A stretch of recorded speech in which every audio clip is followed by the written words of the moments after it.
The world is going through changes. Changes happening at a speed that we have never seen before.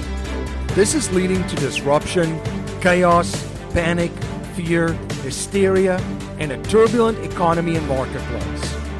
How do you protect your wealth in a turbulent world? How do you invest for cash flow in alternative assets to escape the rat race in times of uncertainty? How do you decentralize yourself, your family, your community, your business, and your investments to become sovereign and escape the matrix? If you are looking for strategies, tactics, and techniques to escape the rat race and matrix, you are in the right place. My name is MC Laubscher, and this is Cashflow Ninja.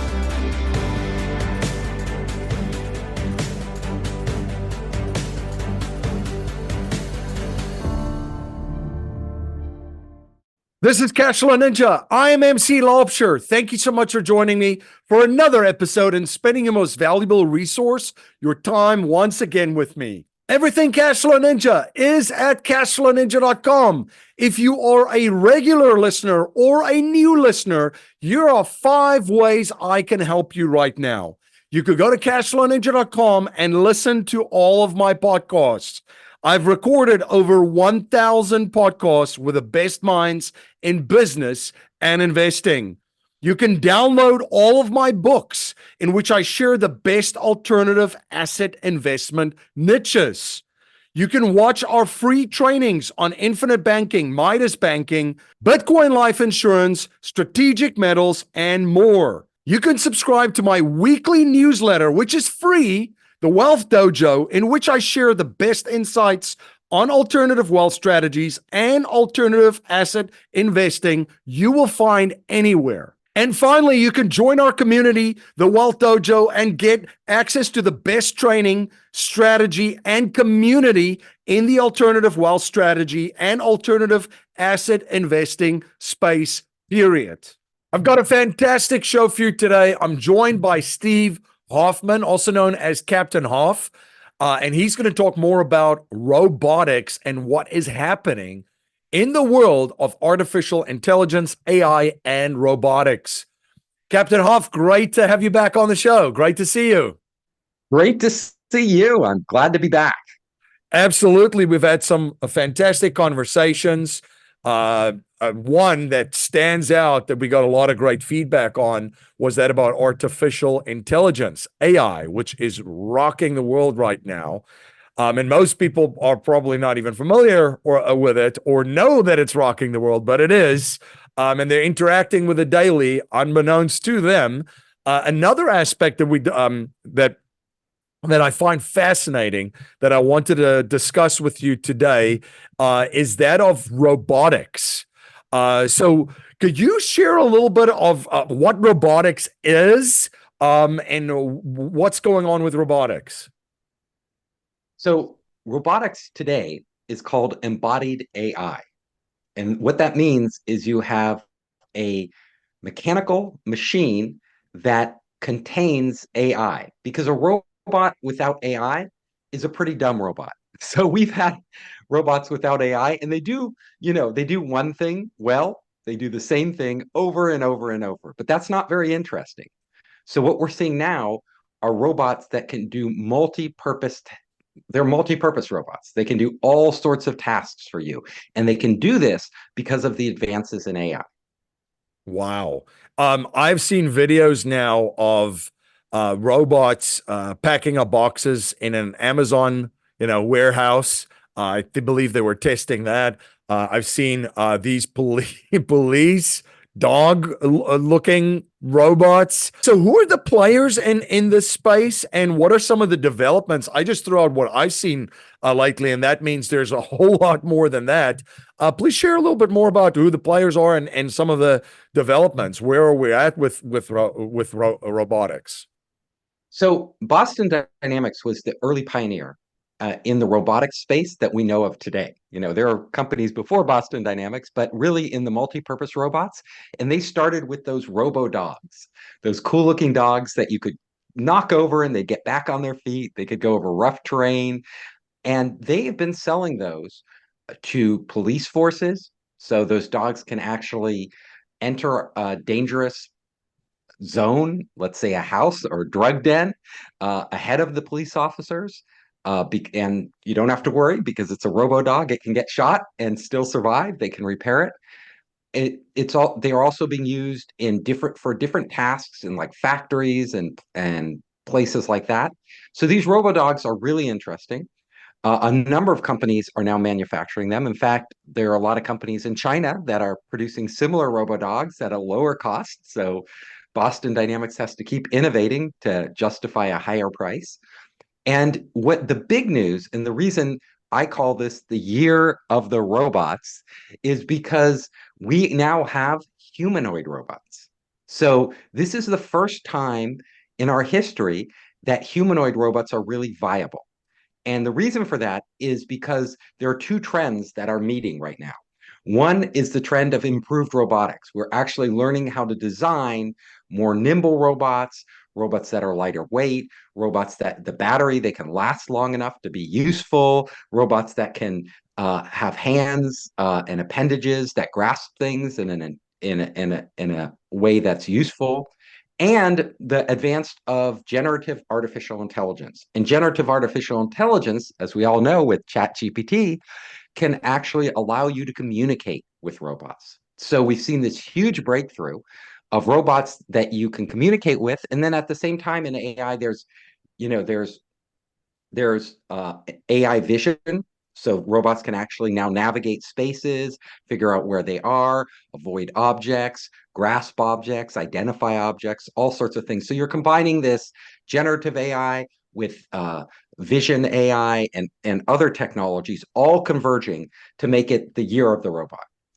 Now, the big developments, and some of you may have seen it, there's a company called Figure One, and they were invested in by OpenAI, the parent company of ChatGPT, and they created a humanoid robot. And in their video, you can talk to the robot. You can say, "Robot, I'm hungry. What do you have to eat?" And the robot can figure out what you mean and actually pick up an apple and hand it to you. Or you could say, "Robot, please put away the dishes," and the robot can actually intelligently put away the dishes. Now, this demonstration is just one of many. You said you saw one in an Amazon factory putting away boxes. I think that might have been Elon Musk's new robot, the Optimus. And Optimus everybody's making a robot. So there are lots of companies making a robot. In fact, I'm working with a company that's making a robot called Fastra. We're making advanced industrial robots, robots that are both humanoid, robots that are dog-like, other types of robots that are going to be used in factories, nuclear power plants, coal mines. They have to be much sturdier and stronger than a lot of the robots being made today. But the money is flowing. Billions and billions of dollars are now flowing into these robots because these robots are poised to actually become useful members of our society. How do you achieve clarity, certainty, and predictability in a world, economy, and markets that are volatile and chaotic? How do you have confidence in an environment where change and disruption is constant? Setting up infinite banking is how you establish certainty in an uncertain world, predictability in an unpredictable world. With an infinite banking policy, you have your capital warehoused outside of the Wall Street casino, where it is guaranteed never to go down in value and guaranteed to grow tax-free. You have guaranteed access to your capital, and you also will be able to access your capital tax-free to use to capitalize on opportunities as you come across them. Creating your own banking system with infinite banking can be your secret weapon to protect and grow wealth during turbulent times. You can watch a presentation and explore infinite banking options for you and your family at yourownbankingsystem.com. That's yourownbankingsystem.com.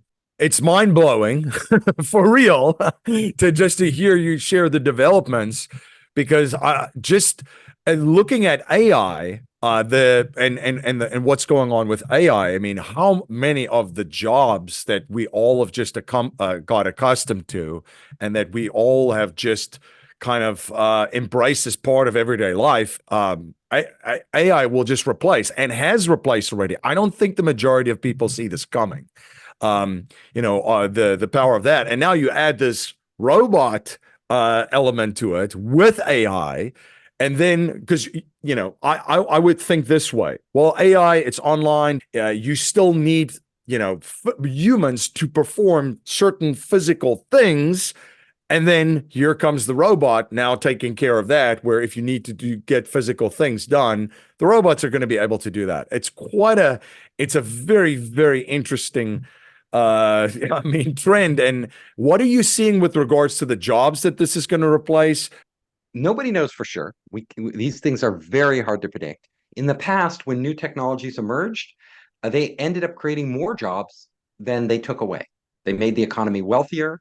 The wealthier the economy, the more opportunities there were. So the more jobs there were for people. They had to often switch professions. If you were, when the automobile came along, if you were a blacksmith making horseshoes, you were probably out of a job in not too long a period of time. So you would have to find a new job, maybe working for Ford on an assembly line or some other job. But that has been the trend throughout history. However, this technology may be different. And as we know, artificial intelligence is advancing at a very rapid clip. In fact, Sam Altman, the CEO of OpenAI, which makes ChatGPT, he predicts that by 2029 or 2030, depending on when you peg it, but 2029, 5 years, he predicts that ChatGPT will be capable of doing almost anything, almost any expert job a human can do. So that's scary, right? And to add it on top of that, Google just announced that they have released medical AI that can perform the role of a doctor in diagnosing patients. And they actually tested this medical AI against human doctors. They ran a test and they had human experts in different areas of medicine judge the output from the human doctor, the diagnoses from the human doctor, and the diagnoses from the AI. And what they found was the AI scored higher in 28 out of 32 categories. 28 out of 32. And that's today. That's not 5 years from now. That's right now. And then they went and they asked the patients, which doctor do you prefer? Do you prefer getting your diagnosis done by the AI or the human? And sure enough, the patients ranked the AI doctors higher on 24 out of 26 categories. So the humans, what mattered to them, the patients, were like, wow, I would prefer the AI. And they were like, well, why would you prefer the AI? Well, the AI gives me more complete answers. The AI gives me longer answers. The AI allows me to ask more questions. The AI is more patient than a human doctor. The AI is more compassionate and empathetic than a human doctor. Now, that's something. If you've Wow. ever been to a doctor, you know that they are in a rush to get to their next patient. They don't want to hear another question. You're like, are you really listening to me when I'm telling you my head and my symptoms? They're like, okay, here, take this prescription, go. So the AI will talk to you for as long as you want. You can have follow-up questions. It will ask follow-up questions as if it really cares. Now, so this is a huge development. So we're headed in this direction in pure AI for knowledge jobs. You combine that now with these humanoid robots. And I just want you to imagine our future. So imagine a future with humanoid robots where the cost of a humanoid robot, because they're mass producing them, comes down to the equivalent of 1 year's salary for an employee you have. So you have a choice. You can have this human you hire for whatever salary you're going to pay this person for a year. Let's say you pay this person $80,000 a year with benefits and everything else, right? That's your total cost, $80,000 a year. You have this humanoid robot, it's $80,000 a year. Which would you hire? So the robot can work 24 hours a day, assuming you can keep it charged. And in the workplace, we will have constant charging for these robots if you design a workplace in the right way. So the robot, let's assume it can work 24 hours a day. Uh, Number two, the robot will never take a vacation. The robot will never take sick days off. The robot won't complain when you ask it to do certain work. The robot won't quit their job and go find another job, so you have to train another human being. The robot, the list goes on and on and on about, well, which one would I choose? If the robot can do pretty much everything the human does, and they are working, 3 times the hours that the human does, they are never taking vacation. They're never getting sick. They're never complaining. You don't have lawsuits. If there's a workplace problem, when you want to, if your company takes a dip and you need to lay off people, you can just do the robot overnight. You can unplug your robot. And the robot's going to get smarter and better over time. So which one are you going to choose? When this happens, when the price of these humanoid robots drops equivalent to the 1 year salary, you're going to see a massive shift in what every business owner, from a small business owner with a coffee shop, or restaurant, to large manufacturers like factory owners, to Amazons of the world running warehouses, to hotels, you name it, they're going to be buying robots. So this transition to this new technology may not be the ones we've seen in the past, and we could be on a course to enter a world where most people don't have jobs, where they simply can't get jobs because they cannot compete with our machines. Yeah, I think this force and this trend, and this is why I, was really, really grateful to have you back on the show. I don't think people see this coming. The same with AI, where everybody just thought, oh, it's pretty cool, Chat GPT, and I looked at this and said, whoa, knowledge-based jobs are all gone basically. And now you bring the robot factor into it too. I think it's a huge trend that people should definitely be aware of. Most people aren't going to figure out what's happening. And this is the part that causes the disruption. What are you seeing with the testing? Because you just came back from a trip too, in China, from China. What are you seeing over there? Because there's always, I feel like they test a lot of stuff there first before it comes over to the West. So what's going on there? Well, China is going all in on robots because they're one of the world's, they are the world's biggest manufacturer of products. So robots are going to play a huge role in this, and everyone knows it. Everyone who's on the leading edge of tech. So they are going full steam ahead too in developing the next generation of robots that are going to especially focus on manufacturing and factories. And we are going to see robots everywhere. So the robots, we like humanoid robots because we are human and we think we can imagine if a robot can do everything a human can do, well, it should look like a human. That isn't necessarily true. So we are going to see robots of all sorts of shapes, sizes. You're going to have mini robots running around, big robots. We already have a RoboVax. Like I have a RoboVac in my house. The RoboVac is super useful. Like it's super useful. I don't even need a cleaning person. I have a RoboMop, a RoboVacuum. That pretty much does a great job. The point of these robots is my old robot, my RoboVac, does one thing. It does one thing over and over and over really well. That's a single purpose robot. Now it's smarter than previous robots. It can avoid objects. It can, it's very well designed, but it's still a one purpose robot. These multi-purpose robots are where it's headed. And they may look like human beings. They may morph. They may be what I call modular robots, where they change shape. They reconfigure themselves for different tasks. Like the robot you want, doing your yard work may look totally different than the robot you want in your house. And the robot on a factory floor might look totally different. So the robot in the yard may have different types of trimmers that come out of it like a transformer robot, to cut bushes, to trim, hedges, to mow the lawn, to do, to weed. All these different appendages may work very differently. You look at it may not be want to use human tools. You may just build those into the robot on a factory floor. You may want it to have wheels, because wheels are much faster than walking. If you've seen the videos of like Optimus and other robots, they're pretty clunky. They're pretty slow when they have to walk like humans.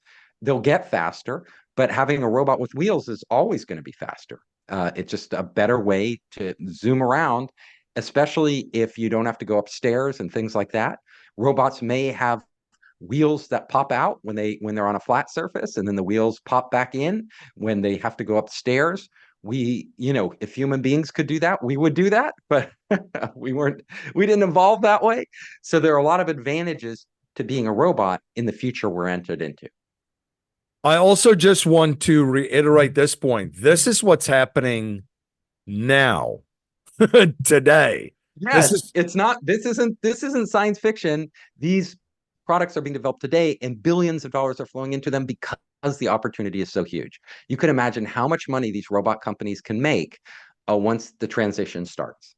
I am super excited to announce that I have launched the Cashflow Ninja Niches book trilogy.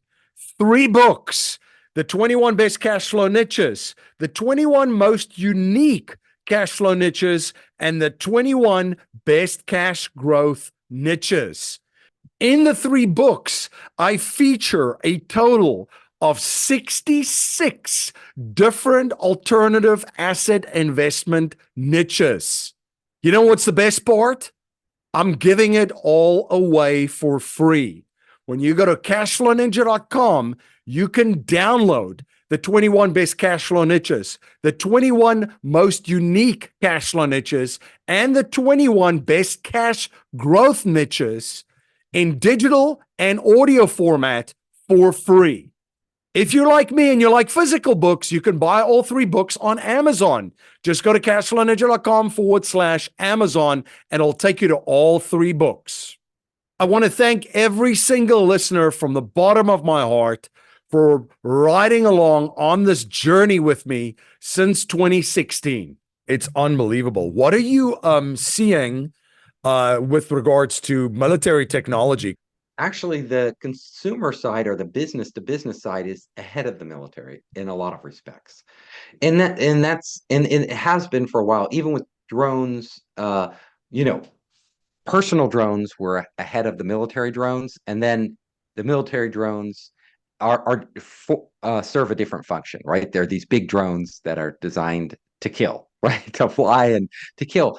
So what the military is typically doing is they're looking at these innovations happening in the business sector, and then they're adapting them. So they are taking robo-dogs built by Boston Dynamics and other companies and actually adapting them and having for military purposes and upgrading them so that they can serve on a battlefield. Larger batteries, more sturdy, more resistant to explosives and bullets and things like that.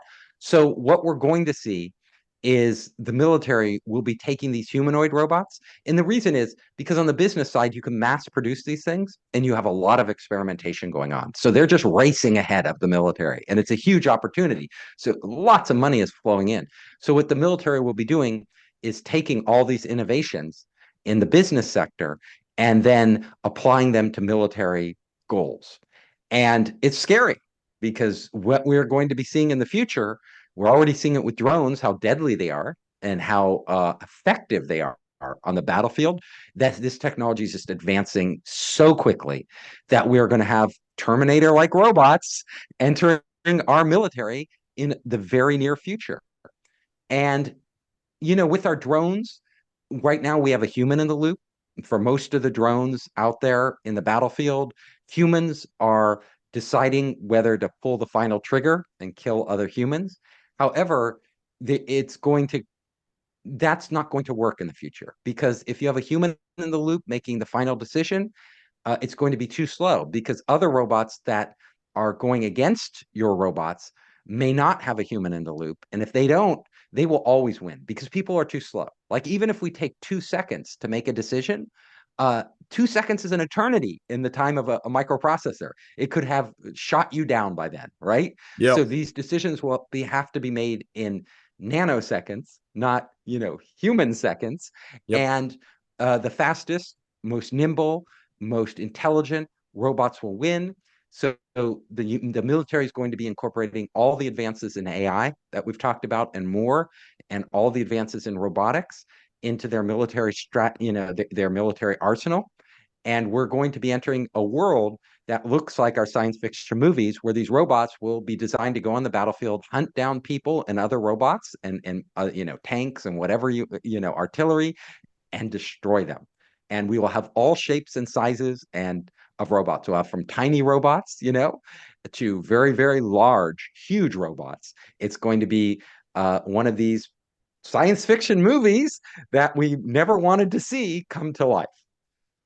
I've jokingly said to you before, when is the Terminator arriving, right? When is the The Terminator? Terminator's on its way. You just go to YouTube and watch some of the videos on the Optimus robot, the Figure One, all these other robots. You will see the Terminator is being built today. Wow. It's so what does the world look like 5 years from now? Because this is all happening today as we this is I think the second or third time I'm saying this because I'm in shock myself as the listeners will be. So this is happening today. What does the world look like with regards to robotics 5 years from now? So 5 years from now, these robots are going to be in the workplace. We won't totally transition. It takes time, and the time isn't necessarily that the robots aren't sophisticated enough to replace humans, that there'll be resistance. So you can imagine you can have an AI doctor right now that I talked about that can perform better than a human doctor, but the hospitals aren't going to fire all their human doctors and replace them Right. with AIs overnight. Human beings aren't going to want to all talk to AI overnight as opposed to a human doctor. So we're going to see the transitions will be slowed down by us. So these robots will be coming out. More and more businesses will be adopting them. The high-end businesses with high-paid workers will adopt them first because of the cost of the robot. But as the cost comes down, as mass production goes up, in 5 years, you could see, nobody can peg the dates exactly, but you can see in 5 years, you could hit an inflection point where the number of sales of these robots just starts to skyrocket. And at that point, we're seeing the robots everywhere. You already go in the United States, inflation is high. Workers are there not enough workers here right now for the number of service level jobs we have. So in restaurants, you'll go in now and there's a lot of it self-serve. You don't get a waiter. You literally go up to a counter, you press your order into into a touch display, and you pick up your order and serve yourself. Well, in the future, there'll be, instead of a human being behind the counter right now, that we're actually bringing out your food, that will be a robot. So we'll have even more complete self-serve. And, there may be very few humans in a restaurant in the future. Yeah, because you bring up a great point. You're already seeing fewer and fewer humans out just out and about in restaurants and so forth. Yeah, there it's kind of crazy to put it all together to see where this is going. It's wild. 800 million jobs lost in the next by like 2035 or something. I forget the exact date, but very soon, 800 million jobs lost to AI. Wow. Wow. What does that do to education? Because here's the other thing. Schools and universities, colleges, doesn't prepare you for any of this. It doesn't prepare you for the world No, that's going to no, you exist. can't be prepared for this. You Yeah. cannot be prepared because, but it doesn't matter if you're a doctor being replaced by an AI, a lawyer being replaced by an AI, or a waiter or waitress being replaced by an AI. It doesn't matter what skill level you have. You can't compete with AI. So we're going to be entering a world with far uh, fewer jobs, and we're going to have things like universal basic income to support the majority of our population. That's just where we're headed. It's unbelievable. So these technologies, there's always opportunities, right? So we're looking at this and we look at, okay, there's a dark side to this, as with any technology. Well, What are some of the imagine you had time, you yeah. could earn a good salary, and you had time to do whatever you wanted. Make podcasts, and you don't have to worry about making a living doing the podcast, going on vacation, working in your garden, and the cost of goods drops dramatically because of these robots. So you can afford everything you have today and much more. You're actually living a higher standard of living. You're not having to work. You can go on vacation. You can do what you want. If you want to work on, if you want to be an artist, or you want to be do any sort of job, you can do it, but you're not required to, because a robot will do it better. You don't have to do it. We will have a very different world. It could be a good world, because remember, these are our machines. We can unplug them if we want. But if we don't want to have to do jobs that aren't meaningful to us, we don't have to do it. We could focus on spiritual things. We can focus on writing a great book that we always wanted to write about our life experience. We can focus on creating different events with people, socializing with our relatives, spending more time with our kids, our grandkids. All of these things we'll have much more time for. We won't be running around all the time thinking we have to work, because work will be obsolete.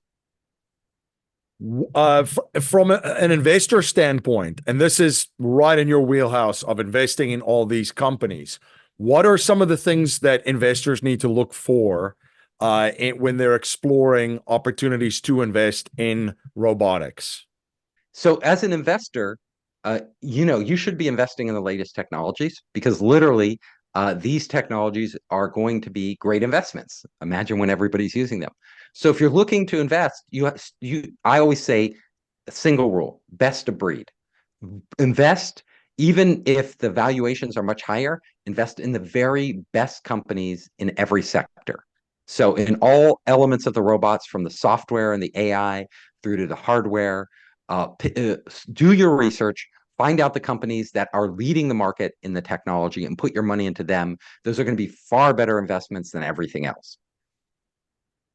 Captain Hoff, where can folks follow you? Where can they stay informed of all of the many different projects and things that you're involved with? You can find me at founderspace.com. That's founderspace.com. That you can go there. You can contact me directly from Founderspace. You can find all my books. I have 3 books. Make Elephants Fly, which is about innovation; Surviving a Startup, which is all about being an entrepreneur and how you survive; and my latest book, The 5 Forces That Change Everything, which is about robotics and artificial intelligence. So if you want to read more of my ideas, just go there. And I love to hear from everybody. I love to hear from entrepreneurs, investors, everybody. And I just want to thank you for having me on your show. It's been so wonderful. Thank you. And thank you so much for coming on and providing your insights, and always providing so much value for all of my listeners and my viewers. My pleasure. Thank you to all of my listeners and viewers for again spending your most valuable resource, your time, once again with me. Everything Cashflow Ninja is at cashflowninja.com. Books, podcasts, webinars, and you can sign up for the best weekly newsletter in the alternative wealth strategy and alternative asset investment space, the Wealth Dojo. Until next time, live infinitely. This presentation is for educational and informational purposes only. The information being presented and considered does not consider your particular financial objectives or situation, and it does not make personalized recommendations. This material is not intended to replace the advice of a qualified tax and legal advisor or other qualified professionals, and you should not use the information in place of a customized consultation with a licensed professional regarding your specific personal financial objectives, situation, and needs. We believe the information provided is reliable, but we do not guarantee its accuracy, timeliness, or completeness.